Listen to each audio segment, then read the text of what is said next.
Indianapolis, December 1983. A quiet home, a sleeping family. Then, a blinding white glow fills the house. A woman steps to her back door and freezes. A massive craft hangs over her yard. A blue beam locks her in place. Her dog collapses. Her vision burns. An instant later, she's back inside. Marks on her skin, burns around her eyes. No memory of how she moved. Neighbors saw lights, power flickered. A perfect circle of dead earth appeared in her yard where nothing would grow again. This is the Copley Woods Incident, and weighing in with us is renowned space journalist Matthew S. Williams. Will he believe? Will you believe? Let's get into it. Welcome to another episode of Mostly True Alien Stories. UFO sightings. Many Americans have wondered about the dangers of unknown objects. In Mexico, pulling back the curtain.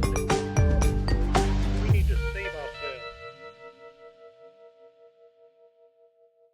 Welcome back to Mostly True Alien Stories, where every week we take one true report of an alien encounter. We break it down, all the facts, and decide whether it's a mostly true alien story or not. I'm Neil Jordan-Kauble, and I'm here with the man who treats debunking the way some people treat religion with absolute conviction. Let's say hello to Andrew Triana. Hi, Andrew. Hi, Neil. It seems like my introductions get more and more harsh every episode. You know, we'll talk about all your personal feelings later, because today we're diving into a highly debated and unsettling abduction case. It's the Copley Woods Incident, where a quiet suburban night turned into a lifelong mystery for Debbie Jordan-Kauble. It affected her dog, her vision, and it took her to another place. And here to help you and I, Andrew, to break down whether this is a mostly true alien story. Yeah, is a space and astronomy journalist, a SETI analyst, and a science communicator who has written more than 1,000 articles on everything from interstellar objects to cosmology to the search for extraterrestrial intelligence. He's also a hard science fiction author who tackles the big questions. Who are we? Where are we going? And are we alone in the universe? He's interviewed NASA engineers. He's covered deep space missions. And he's one of the few people who can explain complex space science in a way, well, it still makes sense. Let's welcome Matthew S. Williams to Mostly True Alien Stories. What's up, Matt? Right now, just happy to be here. I do want to make a slight caveat to listeners there. I am a SETI analyst in the most amateur way, which is to say, just to be clear, because of course the SETI Institute is a real thing, and well, they have real analysts, you know, people who get paid to do that, and well, I get paid to write about it, so that's probably better that way. But I got to ask you, Matt, right off the shoot, we want to know. We ask all our guests when the first question out of our mouths is, "Do you believe in aliens or extraterrestrial life on other planets?" Oh yeah, absolutely. My one of my absolute favorite topics to write about is the Fermi paradox, which asks the question there. I'm not sure how much of an explainer is needed here, but it's basically boils down to where the heck are all the aliens at, right? What where club are they hanging out at? Where are they? Right. Yeah, because it does assume, the way it's framed is that we would have heard from them by now, at least theoretically.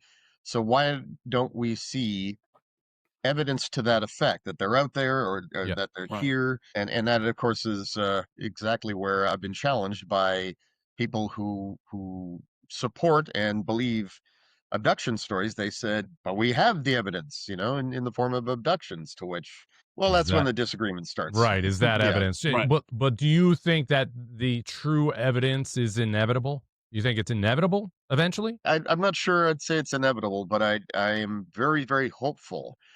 I do tend to believe that at some point humanity's going to find evidence of other life and hopefully other intelligent life, but the real question there is it going to be alive or dead? If we do ever meet aliens, chances are we'll be meeting their technology rather than anything flesh and blood, and hence my background there. That's I hope you recognize it there. That's from 2001: A Space Odyssey. And that's that very idea, you know, we won't know what we're seeing if and when we see it. That's what inspired the whole monolith design. That just makes me want to say, I'm sorry, Matt. I can't open that door for you now. That's it. Thanks, Hal. That leads me to this question. Then, I'm excited because you're our first you're our first science journalist that we've spoken to about these things, and I found you on a few articles that came across my LinkedIn, which were very interesting that we're going to get into. But I just from your explanation about aliens and meeting their technology, we talked about this in the past. A physicist that argued math might not be universal, so that means that our language, our combined language, we may not even be able to communicate. What is your take on that scientifically? It's fascinating, and I'd actually love to read that because I've heard this question raised, right? And Mhm. it is sort of accepted as a foregone conclusion that if we are communicating with an extraterrestrial species, there will be some means of there will be a universal language just in the form of perception, right? We Like have Close to Encounters imagine. of a Third Kind. Where they played the Well, music, right? yeah, something to that effect, right? And we don't know exactly what the perception will be. Will it be visual, auditory, tactile? But we assume it's got to be one of these. And it's like, so I tend to think that the math would in fact be universal, but not necessarily the way we go about employing it, right? It's Mhm. like how do they organize their numbers? Their metrics are different than ours, et cetera, et cetera. But you have to assume that well, the laws of physics are the same for them as they are for us. So they perceive the universe in terms of fundamental physics, and it's very neat because we have the exact same questions about just life in general. It's like life as we know it's not going to be the same elsewhere, but we tend to think it's going to follow the same basic fundamental kind of rules. So not what it is, but what it does will be the same. I'm hopeful, I'm a believer that, yeah, any intelligence out there will also see the world in terms of laws, quantifiable laws, things that you can perceive, and yeah, and that their life as they know it follows similar rules, even if the building blocks are completely different. I just watched the Age of Disclosure documentary about all of the disclosure movement made by Farah, produced by Farah with Lou Elizondo and all those guys. They brought up something, nothing new for us to really dive into in this alien conversation. But the one thing I did learn today was about the breakthrough tech that they're claiming that we have or they've discovered. It's a warp bubble, and if you don't know anything about that, that's okay. I'm asking because I found it very interesting where they basically says that the craft alters the properties around itself by living in a bubble. So that way the energy is around it is actually what it drives through. So it's able to go as fast as it can go, but the person in the ship or the vehicle It's not doesn't feel affected. that Yeah. speed. It's just at normal speed. Can you explain that a little better? Do you understand that? Is that my Yeah. question? Yeah, this is Uh, all these questions are for yeah. you. I don't want to hear from Andrew at all. Right. Sorry, Andrew. Go, Yeah, Matt, go. I'm really glad you brought this up. I hadn't heard of that yet, and this claim, I'm thinking, well, this ought to be interesting because this is a verifiable claim because I do happen to know the guy who's doing the research into this. Oh. Although, yeah, science communicators in general know this guy. They've got him on, speed dial. And that is Harold Sonny White, who formerly of NASA Eagle Works, their advanced propulsion and research outfit. And he's now working through a nonprofit called Limitless Space, I believe, and he's carrying on with the whole warp metric because he was working on that at NASA and he's working on it now. And so the idea is, and that's named after Miguel Alcubierre, who was a Mexican physicist Okay. who basically looked at the science behind warp. And if I'm not mistaken, in fact, it was his work that inspired Star Trek's its current how they talk about warp travel, whereas Yeah. in back in the day, warp travel was just like, oh yeah, it just makes you go really, really fast. Whereas then it's like, yeah, in the 90s, I think in the next generation, they started talking about warp bubbles, warp fields. So yeah, the idea is that you would generate a negative energy field around your vessel, and this would allow you to basically, it would cause space in front of you to expand and behind you to contract. Possibly, I may have that backwards there, but the idea is that it alters the curvature of space-time around you so that your ship is able to move faster than the speed of light, even though it's like kind of technically not even moving. What source of power are they using to create that kind of bubble? Well, it's known as the Casimir effect, Okay. right? And it's like you've got two electrified pylons there, and they are firing negative energy there, and in between them that creates a vacuum effect. Is that And source coming from the ship itself, or are they pulling that from another dimension? That yeah, no, power. it's coming from the Okay. ship itself. Yeah, and so the big breakthrough that Harold Sunny White did was, he was getting ready for this conference, the 100-year Starship, and it's all about interstellar travel and how, yeah, we could build a ship within that amount of time that could conceivably take us to another star system in a respectable amount of time. So cool. And he was doing the field equations, right? And he was looking at it and he said, well, Alcubierre, his conclusion was this could be done within the laws of physics, but it would take the kind of energy that we can't even begin to dream of currently. So this would be purely speculative and something far future generations might toy with. But Dr. White there, he redid the equations and he's like, no, wait a minute, actually, you could do it at a fraction of that energy, still, Still can't touch it, right? unfathomably high, Yeah. but not so future and so speculative, maybe a little closer. So Okay. and then they're like, let's explore that further. Let's see that. Let's see if Oh, we that's can cool. make warp Wow. bubbles a thing. But let's put it in reality here.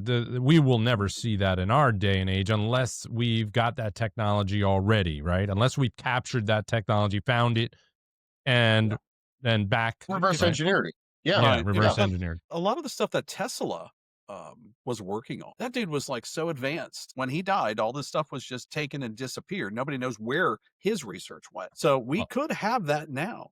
And that's maybe what we're seeing as these UAPs. that's what they intimated in Age of Disclosure, and I thought this was an interesting perspective that we had to take advantage of you, Matt, to kind of break it down. I know there's more to it than you're trying to speak to us on our level in terms of understanding the science of this, but it really excites me. We found the first article that I saw of yours, and by the way, you're a great writer, because you do Thank you. explain things. You explain things so in layman's terms, almost in layman's terms, but with respect to the science. You did an article on Three Eye Atlas. And so that's a big thing in the news. And it was the first article that I saw that you just really just explained the science of it. You showed us where, where it's headed, what it's doing, everything about it. And there's so many conspiracy videos out there and so many conspiracy articles out there that I was just like so appreciative of that. In a way, it moved us to say, let's not lean into the conspiracies of Three Eye Atlas in any way, shape, or form. Let's explain it to people. Let's relax people's, because people were getting scared. They're getting worried about it in a sense. And so I want to talk about Three Eye Atlas. I want your take on that for a minute. We just, NASA just came out and showed their images. It was from mid-October. They didn't really show us anything much, but they're playing catch up in a sense. What's your take on the comet, the nickel signatures, and why do you think this has captured so much attention?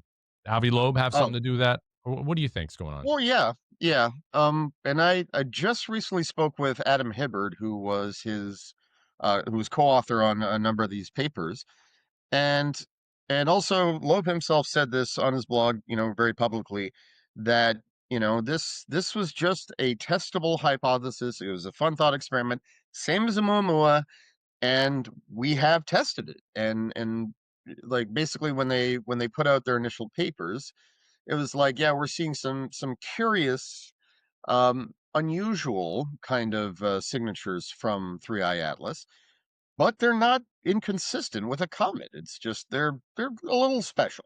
Sure. So yeah, one could make the case that this could be theoretically indicative of something more, but chances are it absolutely is a comet, and we've seen from all the outgassing, right, all the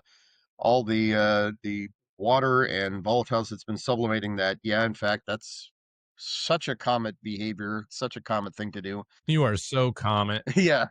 And it's like, yeah, and the nickel, for example, Yeah. the nickel, the arsenic, and carbon monoxide, all of these, Yeah. it's like, yeah, well, no, those Monoxide. those are what could be expected from a comet too. And the Well, other big thing was its trajectory. They said that's yeah. coming in almost along the ecliptic, so like the solar equator Okay. outwards.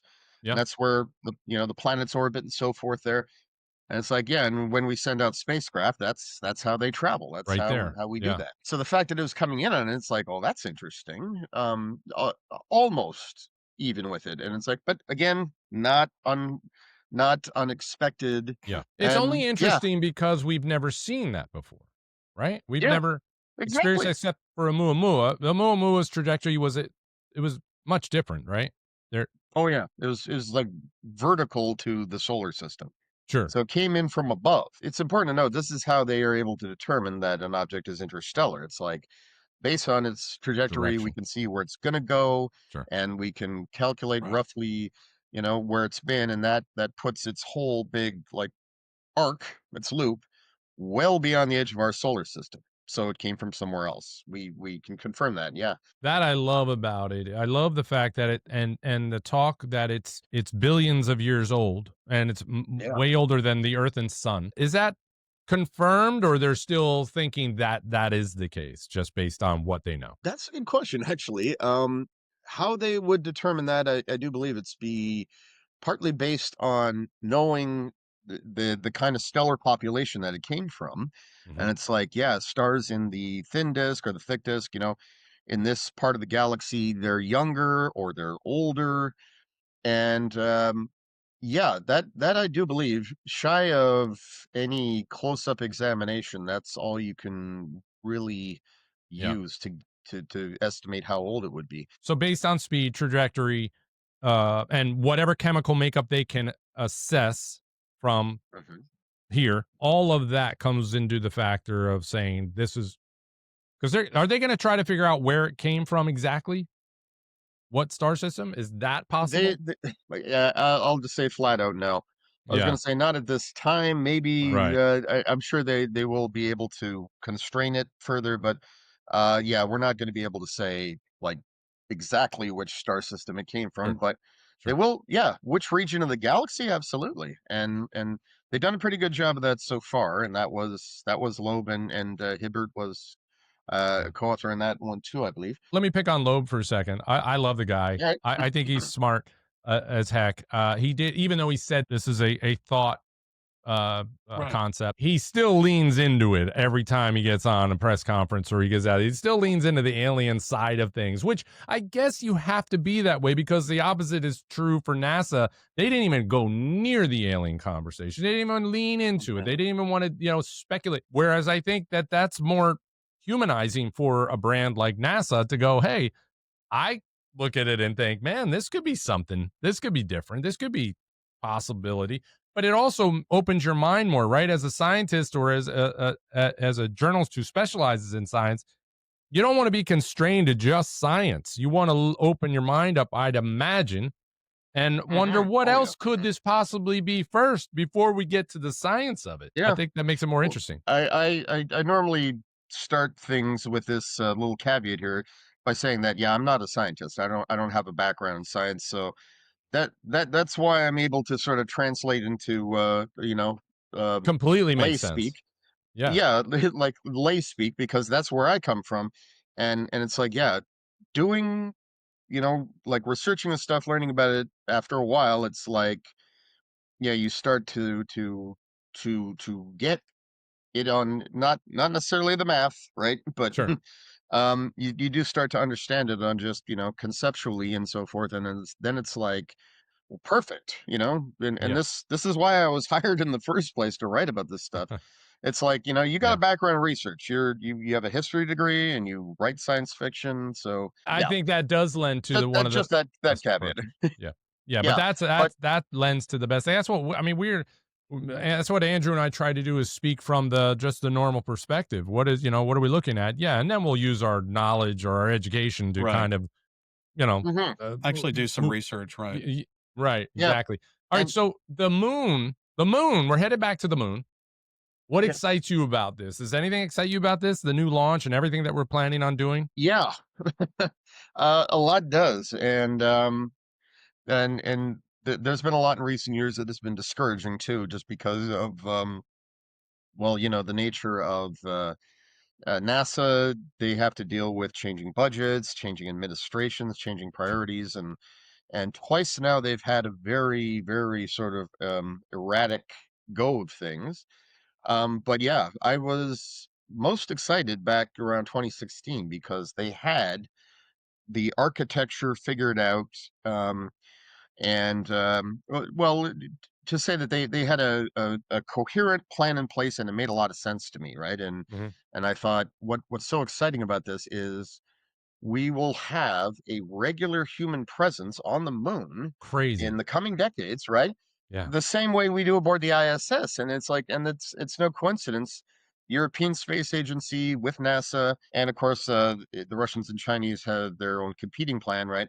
We're going to build a permanent facility on the moon, and it's going to be like the true successor of the International Space Station, because astronauts from all around the world are going to be able to come here and and and do research on the moon that will help pave the way for living in space, going to Mars and beyond. And yeah, I was really eager to see all of that, and I love the gateway, that whole idea, and just how the whole plan was. It's like, yeah, we're not going to launch everything we need aboard a single rocket here, because Yeah. that would be what we did in the Apollo era. And yeah, and there are many who said, yeah, that architecture was a mistake. That instead of launching everything you need, you should have taken the time to build a station in orbit, then a second one around the moon, just like Arthur C. Clarke and Stanley Kubrick sort of previewed, right? Yeah. And yeah, that way it's like you don't have to launch everything, which is so ridiculously expensive and Yeah. energy consuming, right? Well, You we're just need to also going launch. to be using the Blue Origins rockets, right? So we're using those Yeah, to go back to the moon, the ones that just yes. went out and dropped the satellites around Mars. What Mhm. does the Mars mission mean, though, for the future of exploration? Well, it's kind of detailed. Let me just sort of boil the ocean here. So basically, the idea is we're going to have infrastructure, right, in cislunar space, as it's called. So around the moon and between here and the moon, and so that's going to basically mean that we don't have to launch everything we need to Mars, because that's even harder than sending it to the moon, right? Sure. Bigger rockets, more energy, and or just several launches to accomplish that. So yeah, we launch from Earth. The spacecraft with the crew docks with a space station where we've got another spacecraft that'll go between the planets. Hmm. And like, fingers crossed. And I don't really think that it could be done otherwise. In a decent time frame. But it's like, yeah, nuclear propulsion. Get some of that on that spacecraft, get those crews to Mars in less than 100 days, pretty please. And then, yeah, once you can get there, put another space station in orbit. And Lockheed Martin had a design for this, and this is why 2016 was so exciting for me. They had a design in place, but they haven't talked about that since 2018, 2019, because all the shifting and Artemis priorities. But Right. then yeah, it's like, so from there you can now do the same thing you're hoping to do around the moon, sending missions on a pretty regular basis. Um, it would be every few years rather than every year, which is what NASA hopes will come of Artemis. And this may be the dumbest question in the world, but I'm sure there's a lot of people out there right now who are asking the same question. When they're building, Can I grade the question you after can ask grade it. Yes, I'll, absolutely. and Matt, Yeah, you don't have to 100%. answer. But if I say it's dumb, just don't even answer it. All right, you got it. So they're building bases on the moon. They're going to build a base on the moon. They're going to Mars. They're going to have a station orbiting, I guess, on Mars, but they're going to build on Mars as well. When they do this, are they sending up these capsules together as, or are they building, are like sending the materials to build it, or are they going up whole, like tiny home compartments? They put them down and then they attach the next thing to it. That's not a dumb question at all, actually. It's a very, very good one. Yeah, so are they Please sending answer. prefab structures versus building them there? And well, it's kind of both in a way, because it's like, yeah, we can send some lightweight prefab structures there, but ultimately what they want to do, and not just NASA, you've got actual nonprofits and companies who are enlisting in this, and of course other space agencies. And it's like, what we want to really do is send robots there that are then going to be able to build structures, and they're going to It's be all doing it coming right out. together. Yeah. It's Yeah. like, and they're going to be doing it right out of, and it's the same for the moon, right? We're going to be building it right out of the Martian dirt. We're going to take all those the minerals, and then we're going to sinter them, or just mix them with some kind of bonding agent. And then these robots got 3D printer nozzles on them. They're going to print out the structures, and now it's like, yeah, you've got this big, Amazing. like stone or Marscrete or ceramic dome, and then an inflatable structure can go in there, and that keeps the pressure in, and it's shielded from the radiation, and you can How build cool. underground from there and all that stuff. And it's like, yeah, and you got a structure there that's going to last for umpteen years and will be shielded from all the elements. So it's like, that's brilliant. That is And then brilliant. I mean, let me ask you. there's So, even what if they say we need a space journalist to go to Mars with us or go to the moon and be there? Would you do it? yeah. Well, it's like, first question, we're coming back, right? We're not going to You know- stay there. We're not right, and we're not planning on dying there. Yeah, but we're coming back. Okay, cool. Yeah, because, well, Yeah. 'cause absolutely, and I know a few people who want to come with, and Yeah. and Sure. in a way, we've already been preparing for this for years. It's like, Yeah. we've been writing about what it would be like to live there, and I can't really get into that without a shameless plug and a long story. So Well, I'll just put a pin in that there. But we yeah, don't mind shameless plugs. Where can we see this okay. article? Because I'd love to check it out myself. It's in a book called Distant Early Warning, and it was recently printed.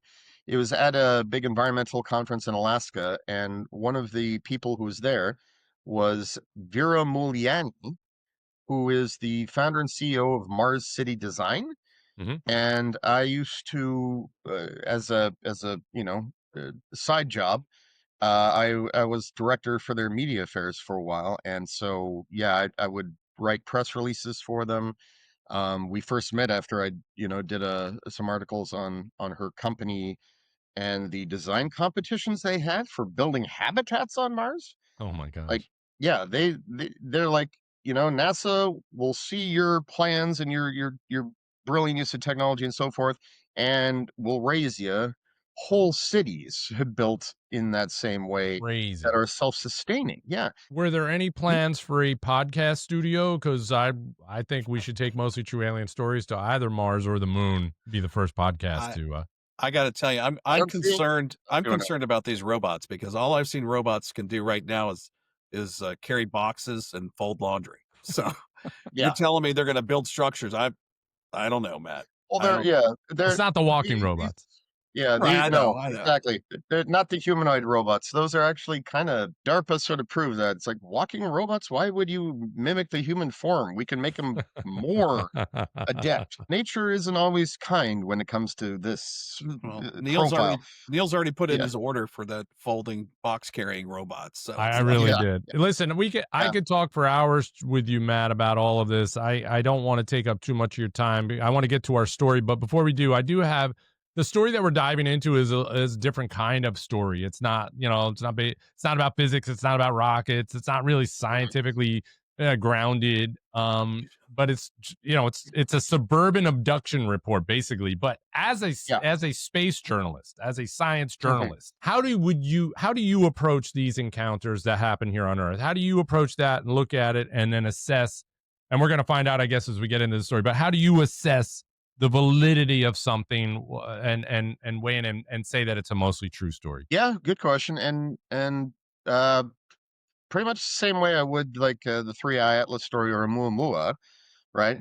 It's like, okay, we approach with skepticism with, first off, what natural phenomenon could be used to explain this, right? But it's like, yeah, at the end, you come away with mainly just a whole lot of unanswered questions. And it's like, yeah, how do we actually test this, verify this? And yeah, I mean, that's the reason for podcasts like this, right? It's Yes. like, well, what do we actually know here? What do we come away with? And Right. that's what's so hard about it. It's like approach with caution, but try to keep an open mind. Let's all keep an open mind here. You guys ready to get into the true report of the Copley Woods incident? Yes. Because All right, let's do it as Indiana.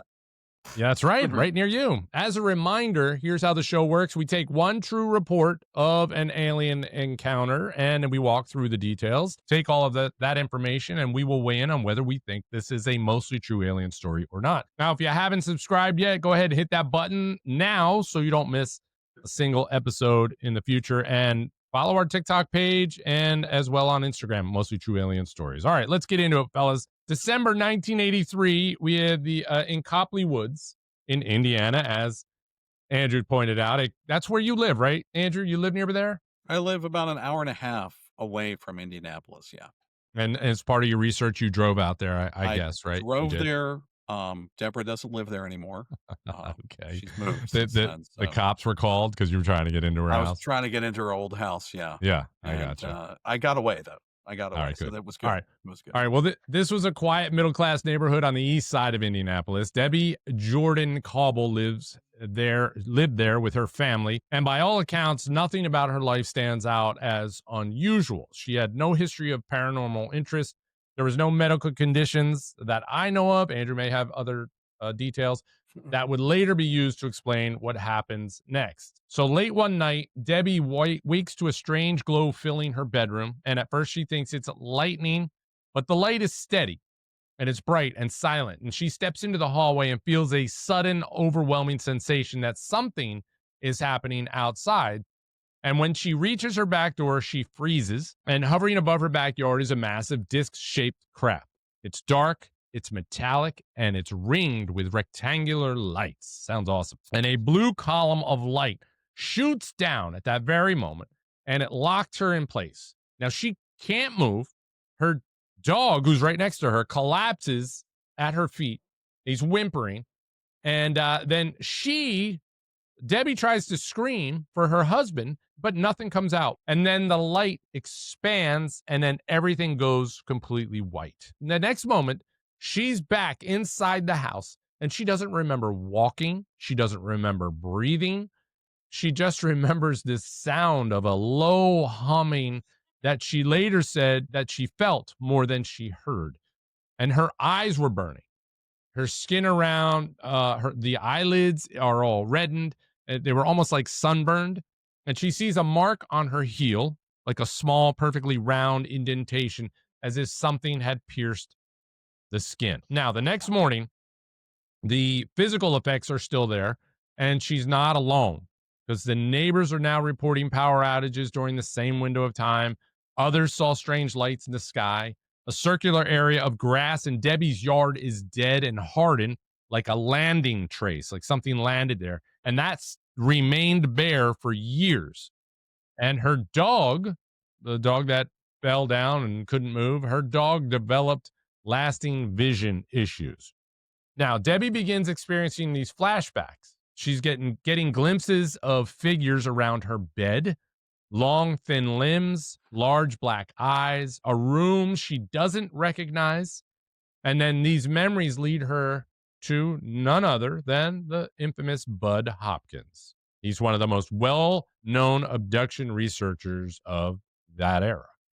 Now, under his guidance, she undergoes a series of regression sessions. These were deemed controversial based on her case, but consistent in their details. She describes beings examining her, communicating without words, and a sense that she had been taken more than once. Her case becomes the centerpiece of Hopkins' book called Intruders, and later there was a CBS miniseries of the same name. Now, her testimony remains detailed and consistent, and depending on who you ask, it's either profoundly compelling or it's profoundly problematic because of the role regression plays in all of this. All right, so we're not weighing in, but these are the details. Now, the physical evidence still remains. She had her eyes were burned, she had the heel marks, she had dead grass, the neighbors' reports, the power fluctuations, and the fact that Debbie had nothing to really gain. She avoided fame, she disliked the attention, and she never used the story to profit as far as I know. Today, it stands as one of the most famous and debated abduction cases in the world, not because of dramatic storytelling, but because it happened in a suburban home to an ordinary woman with multiple corroborating details and no clear explanation. All right, that's the Copley Woods case as I have it, as my report goes. I'm going to hand it over to Matt and Andrew. Matt, I'm looking forward to your psychological and scientific and space side of things to see what stands out for you. Andrew, I know what details you're going to bring, so let's hear what you guys think and determine whether this is a mostly true alien story or not. First of all, there's a leaf blowing guy next door. Can you hear him at all? No. Okay. Matt, Andrew's probably got some details he just wants to throw out, and then we'll hand it off to you, but feel free to jump in at any time. We encourage it. Since this story has Bud Hopkins, I'm always skeptical whenever I hear Bud Hopkins. You're not a Bud Hopkins fan just because of past stories that we've heard about. Okay. So should I give a little bit of history about Bud Hopkins and what he did for our listeners that might not know, or no? Yeah, sure. Let's. All right. I'd like to hear that too. Okay. Yeah. So Bud Hopkins was a pioneer. He has since passed. He was a pioneer in the field of UFOs and alien abduction. He started as an artist in the 1960s, and he claims to have seen several UFOs. He later learned hypnosis. So he was able to use hypnotic regression therapy on people that he interviewed that had claimed to have been abducted. What happened was, though, people felt like Bud might have been planting thoughts into people's heads, because apparently under hypnosis regression, you can tell people, you were once a monkey, and when they come to, they're going to believe forever that they were a monkey. So why would he do that, though? I mean, is he doing it for that? Was he thinking books, about if you're selling writing books? Yeah, why not? Why wouldn't you do that? It is possible to do this unintentionally too, right? It's just like you're steering a person towards something. Yeah. Because it's like, you think this, you believe that what's happening fits a certain profile or whatever, and you can find yourself leading a person towards something. Yeah. Exactly. Anyway, exactly. Go on. This all began on the night of June 30th. She had just finished dinner. She had takeout chicken that night, just in case you were wondering what. Are you making that up? Was no, it takeout chicken? This was from an interview that she did, and there were tons. There was like probably 5 or 6 different interviews that she did, and then there were stories, and the story kind of changed a little bit each time that she told the story. She would either add something.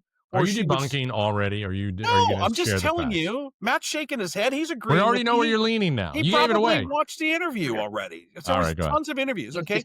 Yeah. Now, she said that she saw a light in the backyard by the pool house. She was living with her parents. Her husband and her 2 children were living with her parents. She just recalls lost time. She doesn't really remember anything about what happened that night until after the hypnotic regression. Sure. What caused her to reach out to Bud was she started having flashes, like memories that she couldn't explain. She felt immediately that she had some sort of UFO abduction. That's what she thought. And so she goes to Bud. She goes to Bud. She writes letters to Bud. She writes several letters to Bud. Bud loves the letters. He loves getting letters. You mentioned neighbors. So neighbors actually apparently saw balls of light in the sky around that area during this same time. Very cool. Okay. The burn patches in her yard, they were unexplainable. Nothing grew there. It was hard and baked in. It wasn't explainable. But if you've got a pool back there, it could have been where an old pool pump was, and that would have killed the grass and killed the dirt, chlorine, and all that would Yeah, have but just you killed that can't. earth. That's not anything in the details that we know that there was a pool there. So let's not Yes, add in. yes, I just said that. She was in the backyard by the pool house is where she saw the lights. Okay, By but the pool house. Was that but mean they don't have a pool? They have a pool house? yeah, They but have a cabana boy back okay, there too, all but right. he doesn't Do you work know the what kind of pool? pool it is? Yeah, it was a beautiful above ground pool. How about It that? was. Yeah, it was above ground. No, Okay. I don't know what kind of pool it was, but she says she saw the lights by the pool house. Okay. Okay. Burn Yes. patches in her yard, and her dog actually died That night? not that night, but like a week or two later, the dog dead. Now, How old could was that the have been? dog? I don't know that either. There's none of that. How old? 7? Wait, 6, 6? 7? 6. The dog was 6 years From what old. from what I read, yeah. From what I Okay, read. so the Okay. dog technically shouldn't have died, right? We don't know what she was feeding it. Right. We don't know how healthy that She dog could have is. been giving that dog Alpo or Kennel Ration, Yeah, exactly. which would have been ShopRite dog ShopRite food. food. Dogs Yeah. just awful. Yeah. Now I don't know if they Yeah. have ShopRite in Canada or not. Do they Okay. not? Do they have ShopRite there or not? Well, they have Not that I Kroger's. know of. Do they have Kroger or Yeah, I think so, yeah. What aisle's the dog food in? right? What aisle is the dog food in? Matt, go right now and tell us. Come back. We'll wait. I may take a few weeks. I think Kroger's I don't think is in this province, but I'm sure I can find it in Alberta. But Whatever it takes. go We on, spare go on. no expense on this show. Yeah. All right, go ahead. Apparently, she was claiming that as she went into this hypnotic regression, she learned that she had been abducted several times Okay. prior. She was abducted prior to this night. Prior to this night. Okay. Yeah, this is what she learned in her hypnotic regression. She apparently had in 1976 a vanishing pregnancy, which Okay. means that she said she was pregnant and then all of a sudden she wasn't pregnant anymore. She went into Okay. the doctor's office, they did a test on her, they couldn't find a fetus. They couldn't even tell whether she was actually really pregnant before or not. This was years before? This was 1976. Remember, this happened in 83. Yeah, I know, but what does this have to do with the price of This tea in is China? showing in her hypnotic regression, she talks about this happening to her and possible other abductions. She said that her and her family were visited by aliens, like her and her mom. She Okay. recalls a story of when she was a young girl. She got lost. She was like 6 years old. She got lost. And she talked about meeting a little boy who looked human for the most part and going Mhm. over to his house and playing with him. And then the boy's mother comes out and says, "Why is she here? Why are you doing this? Get her out of here." Hmm. She said she doesn't really remember that until she went under hypnotic regression, but her sister confirmed that she had disappeared for a few hours while they were playing outside. So Okay. she could have been taken at that time for the first time. The other thing that she remembers is that her But mom that's and what her, she's saying. Is that that's what what she's she's saying? saying. That's what she is this saying. event happened? That this event happened, but she Yes. thinks it was because she was Yes.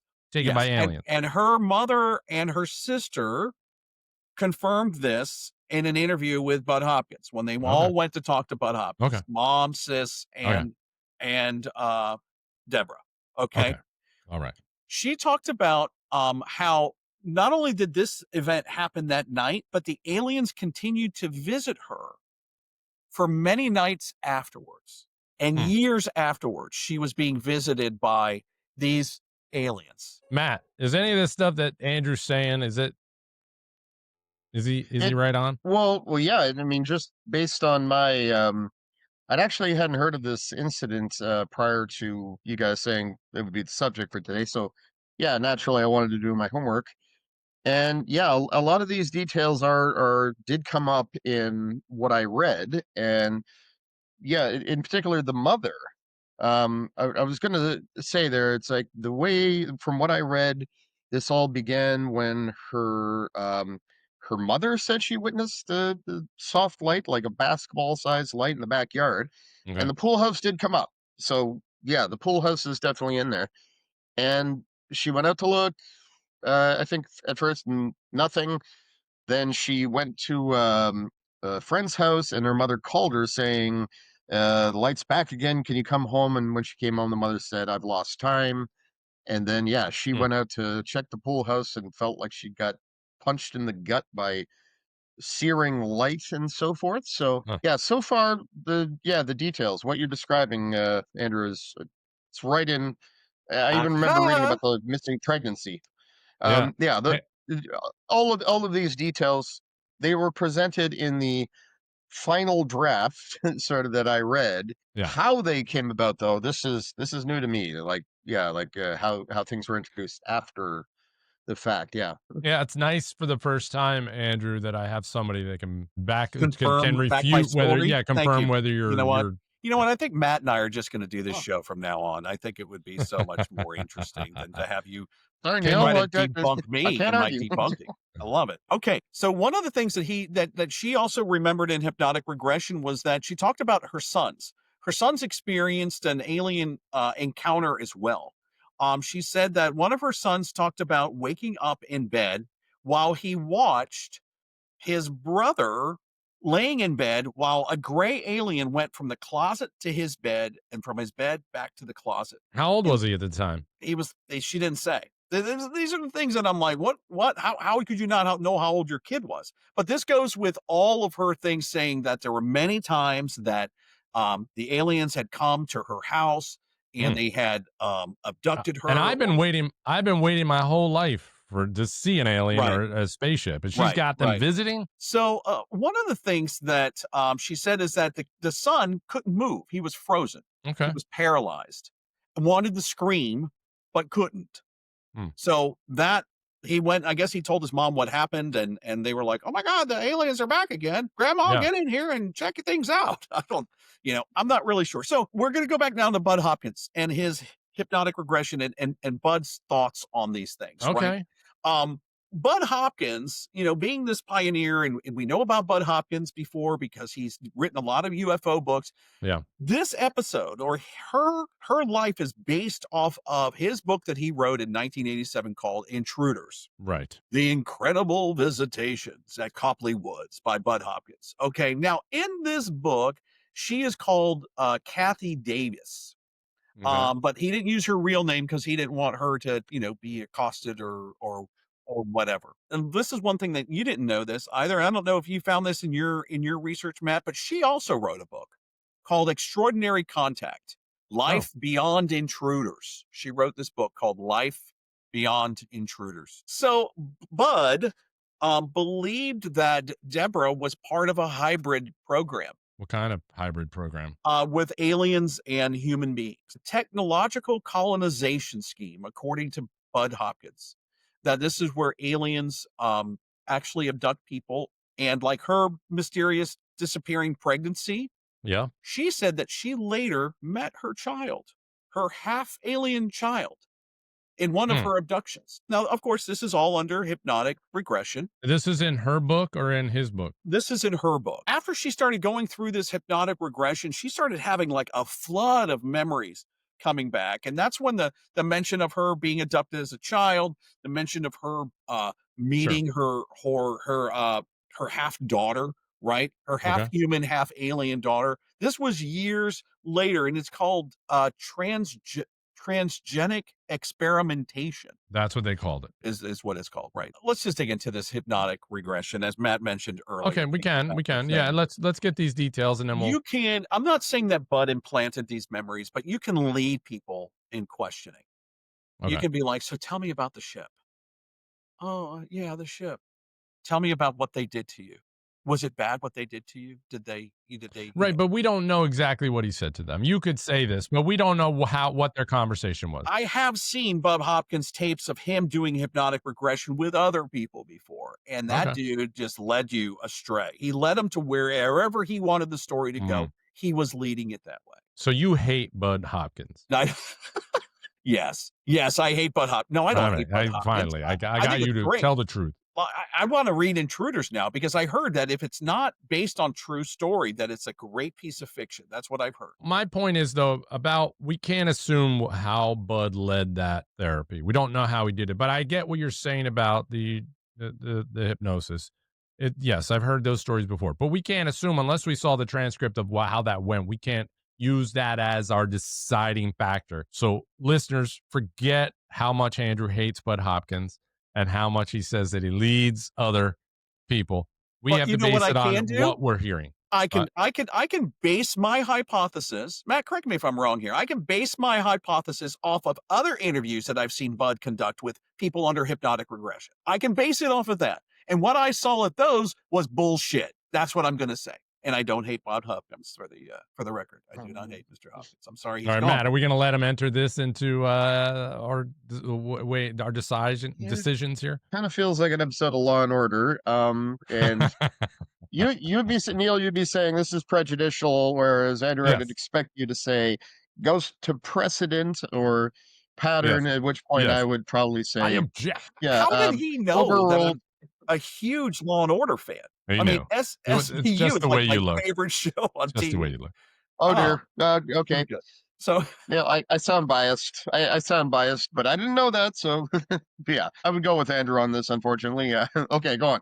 Go on, please. all right, I'm done giving my information. Matt, Thank you. Please, Yes, please Matt, chime do you have in. anything else you want to add in to all of this? Well, that was extensive. One thing I did want to add there, and it was about some of the details of this. According to what I read, the Bud Hopkins investigation there not only revealed the missing time, but yeah, the scorched earth thing, that it came up after he became involved, or it hadn't been mentioned prior to that. I'm not 100% on that there. It's just the way this article was written sort of suggested that. As for the neighbors, so they saw light phenomenon going on there apparently, and it did make me wonder, is it possible that there was in fact a power outage, and it was like exploding transformer down lines or whatever in their backyard and whatnot, and that this that may have been the white light, and that she was electrocuted, and it's like, well, that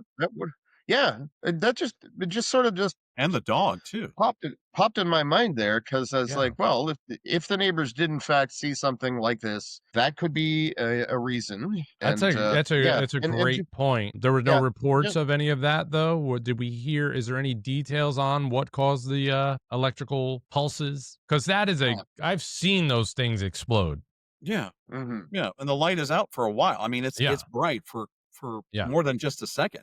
And if you're near it, you could get blinded. You could get electrocuted. You could get all those things. Loss of time, not knowing what happened. Right, I agree. Go, Matt, go. What was she reportedly described when she approached the pool house, as she was saying? Apparently she had her father's gun with her and thought, there's something's really wrong here. And yeah, she said it was like being punched by a huge electric fist. So naturally, I'm thinking, oh, electricity. Oh, interesting. You say electric, and and then apparently under regression, she said she saw silhouettes and heard them talking to her, and then they went into the orb and disappeared. And it's like, all that sounds like very UFO suggestion there. Right. But yeah, or she could have been electrocuted, and that could have been her parents standing over the top of her going, "Hey, are you okay? Are you all right? What happened?" But then we would get that report, right, from her parents. They would call the ambulance. They would take her to the hospital. This is coming from her mom that said that they hid from aliens when she was a kid in a closet. That abductions have been happening in their family all the time. Yeah. I mean, this woman didn't stand a chance, in my opinion, of a mom that was like telling her, implanting memories in her head already. So just saying, not weighing in yet. Just saying. That's good. That's a good point too. It's like to hear all of her stories. It's like, oh, my child was abducted when I was young. I was abducted when I was young. All that stuff. It's like, how much of this comes from your mom here? Did she tell you that these things happened to you, or did she say to you, in your formative years, anytime you can't remember something, it means you were abducted, and they suppress the memories or something like that. Yeah. Ooh, great I point. like it. Yeah, I do as well. And you know what? That's the thing, is with these stories, we can't get really close to what kind of neighborhood is that? What kind of, income did they have? What you know what I mean? What influence did they have growing up in their lives? I mean, that we learn a little bit here because the mom was really into the whole UFO thing. I wonder how much more that could add to us deciding whether this is mostly true or not. Because Andrew, whenever you see a video of someone who is a witness that is talking about a specific incident, you are because you are a natural debunker and you are one that doesn't believe in any of this stuff, you are easily swayed because you're able to get up close and personal with them a little bit more. And on those occasions is when you believe the story. So when it comes to this one, Matt brings up a great point. We don't know how conditioned she was from her life. Right. Well, naturally be inclined to believe in aliens. The things that she mentioned before was that her mom had told her stuff about things that had happened to her. And the way her mom would phrase it to her was, I had this dream. And then she would go, oh my gosh, Mom, I think I had that same dream too. And that's how it started. So it's that almost that just a little breadcrumb I'm going to give you, and then you see if you follow the trail or not. Okay. Are there any other details that we need to hear? Matt, do you have anything else that we want to add in just before we decide to weigh in on whether we think this is a mostly true alien story or not? Well, one thing Andrew has raised here, and it does resonate with what a bit of a discussion I had with someone who was commenting on a video I made about, Fermi's paradox. And they said that, yeah, no, abductions prove that that there is no paradox. It's been resolved. That's old news. And to which I said, well, how do you figure? What is the evidence that you're going on here? And they said that, they talked about a few stories, one of which I think was what the case you mentioned last week, or in your previous episode. Yeah, and they said that these people had nothing to gain. And so I looked at the examples they were citing. It's like, what are you talking about? All these people went on to make books, be in miniseries, and they're doing like the lecture circuit and so forth. They got a lot of attention and money for what they did here. So, that would imply that they were lying. And it's like, well, they could easily have just been mistaken. But if we're going to say they had nothing to gain, it's like, well, but they did gain. Listen, I think if I had the opportunity, if I was taken by aliens or I had an alien experience, I'm going to try to capitalize on it. And I would hope that wouldn't influence the credibility of my story. Good for anybody that can try to make money off of something that happened to them. You know what gives me less credibility is when someone else like Bud Hopkins or someone that it didn't happen to tries to sell the story. I think you hate Bud Hopkins. I love Bud. You hate him. My Christmas card this year has a picture of Bud Hopkins on it. That's how much I love in a Santa hat. Let's weigh in. Andrew, I'm going to hand it to you first. Do you think that this is a mostly true alien story or not? I do not believe this is a mostly true alien story. I'm going to go with Matt's theory of she was electrocuted, lost track of time, came to, and then during hypnotic regression with Bud Hopkins, he was wanting to really just have something good to say. You think because Bud Hopkins was involved that it also even if Bud Hopkins wasn't involved, I don't think I would believe this, because then we would only have, this is all just hearsay. No one saw the aliens. No witnesses. The dog died. Yeah, well, the dog could have got electrocuted. It lived for a week. Or so. You say it's not a mostly true alien story. I'm going to hand it over to Matt. Matt, do you think that this story is a mostly true alien story or not? If I were doing this from, again, the law and order perspective, I'd say unfounded. The case has not been proven. It's not evidentiary.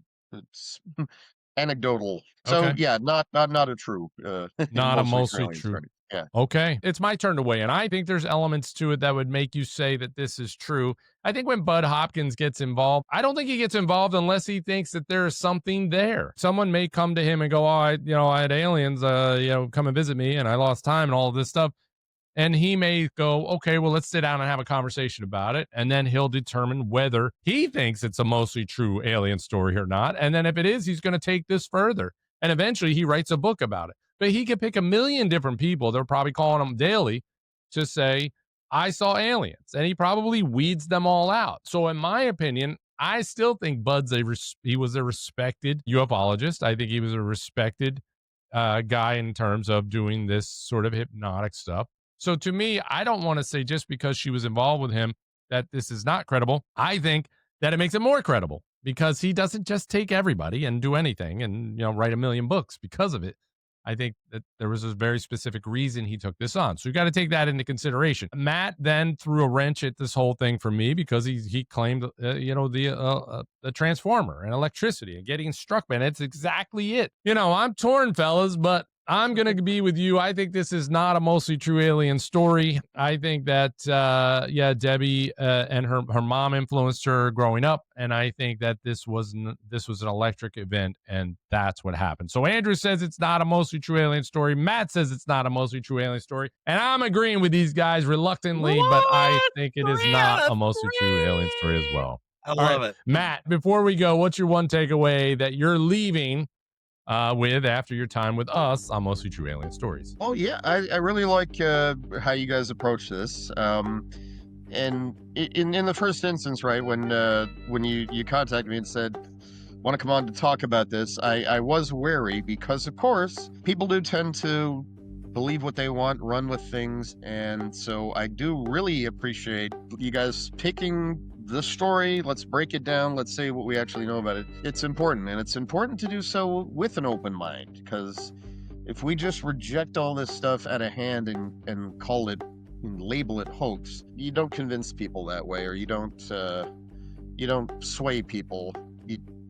It requires a patient and gentle approach. It was awesome to have your perspective to join us and answer our dumb questions about space and all those things. But I think the people wanted to hear this perspective. So I appreciate your time, Matt, very much so. Listen, you can check out Matt and his stories, storiesbywilliams.com. Go check it out. I have a podcast called Stories from Space, and of course there's my regular contributions to Universe Today, and I have written some hard science fiction books. So when you guys talk about aliens and so forth and having imagination, it's like, oh god, yes, preaching to the choir. So listen, if you enjoyed this episode, go ahead, hit subscribe, share it with someone who loves a true report of alien encounters, and let us know which story you want us to dig into next. Until then, be kind to the aliens when they get here, fellas. I can't thank you enough for your time. Good job sharing all those details. We'll see you on the next one. UFO sightings. Many Americans have wondered about the dangers of unknown objects.